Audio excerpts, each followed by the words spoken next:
Hello, I'm back again to talk about the wonderful artwork of Enrique Nieto and particularly his work on Charlton romance stories. I wanted to do a video presenting all of his artwork, and I guess this is it. And if you want to follow along and read his book, you can just pause it and read the whole book. But as I was working on this video, I realized that I had all these files and it would make a great book. So I did print this book called Creepy Cool, the Charlton Romance Stories of Enrique Nieto, and it sold out immediately. And I just it was such a great experience for me. I got in contact with Enrique Nieto himself, who is still going in his 80s, still creating artwork.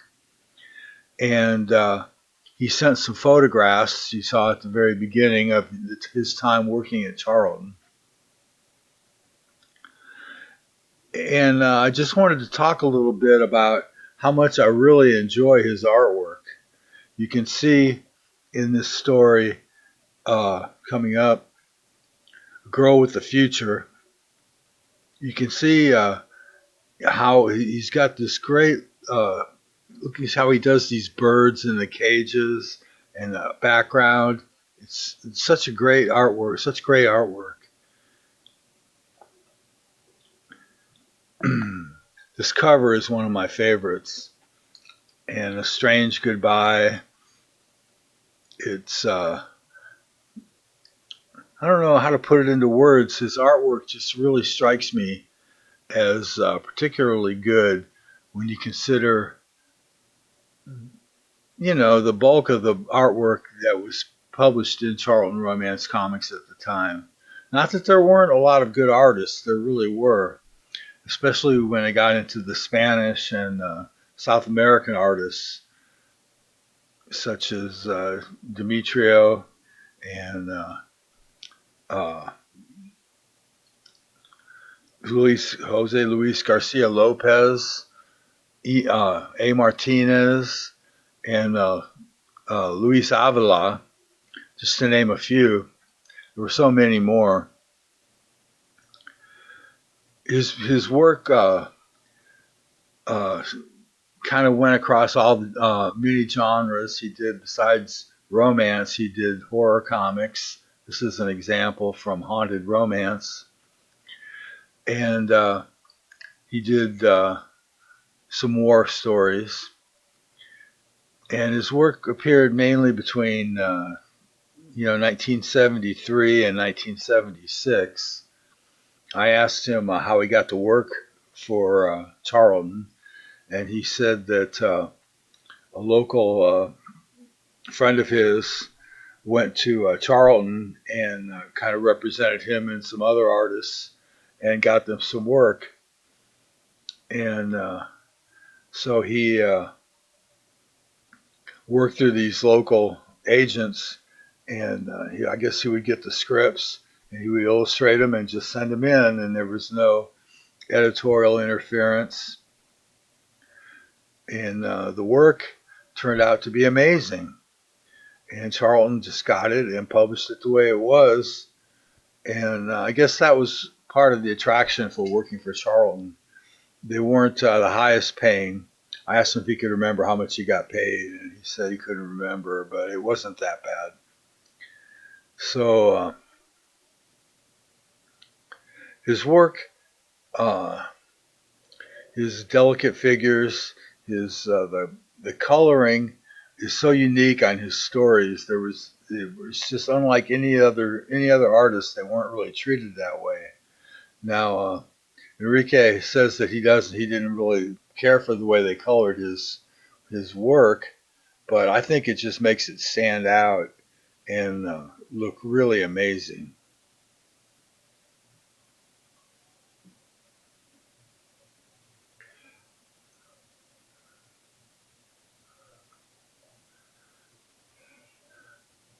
I could go on and talk about his designs and like the way his clothing was would put in with checkerboard with what do they call it, zipatone and different rub off lettering and different things that he used, and it all combined to make a really interesting product.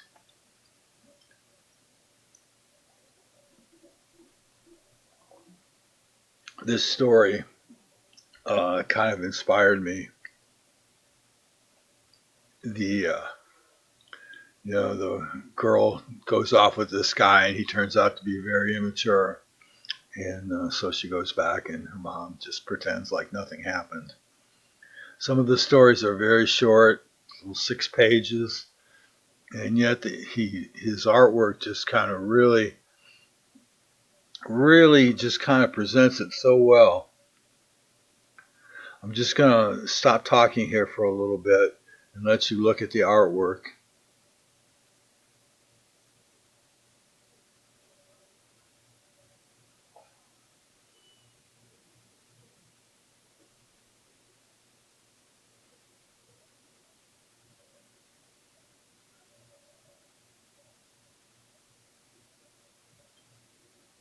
His covers were interesting.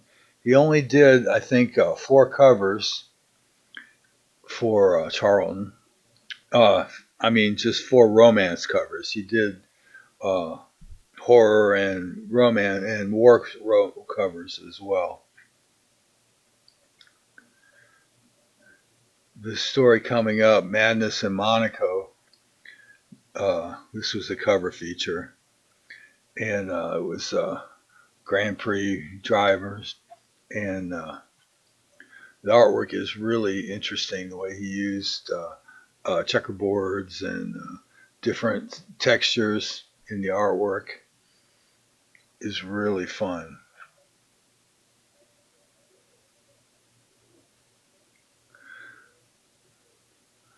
This cover from I Love You 114 is one of his great works, I think. Uh, hmm. I wish I was more articulate and I could say more about. Here's the cover I was talking about. I Love You 114. Beautiful. It's the only cover that he did that he didn't do a story in the issue.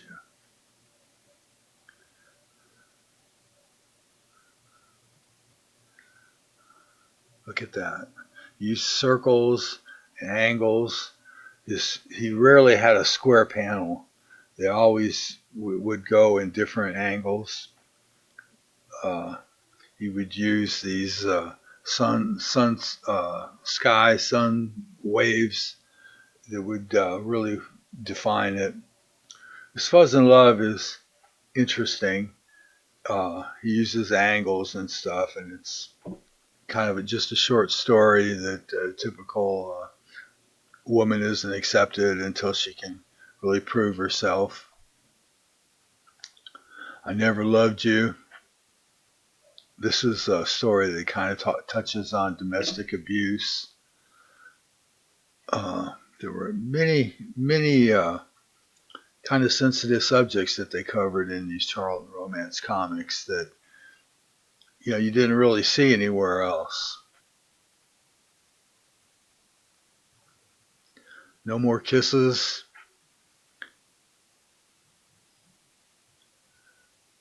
I encourage you to just stop this uh, video and enjoy some of these pages. They're just really wonderful.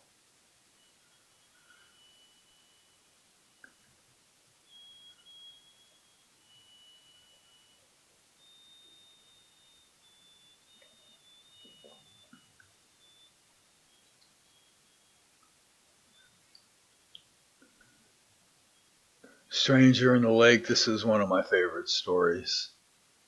It's about a woman whose father owns a fishing resort, and she meets this guy who's like a fishing expert, and she can't figure out why they can't find any fish, and he kind of fixes it up for her, and they lived happily ever after. A Coward's Kisses. This was kind of a strange story about this woman who goes hang gliding, and she like crashes, and there's this snake who's like threatening her, and her coward boyfriend jumps on the thing and goes and saves her. Take All Men.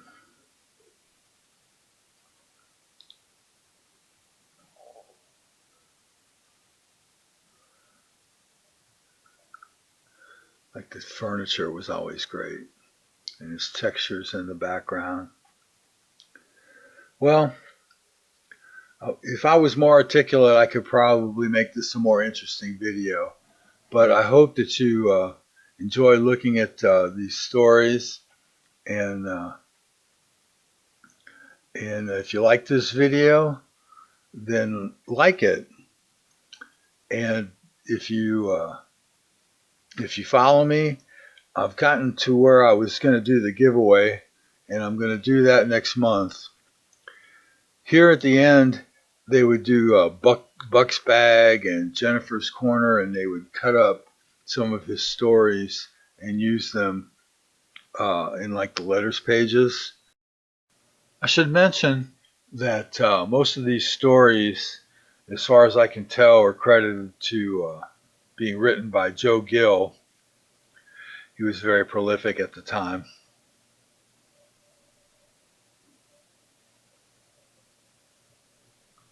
And if you have any comments, I'd love to hear them.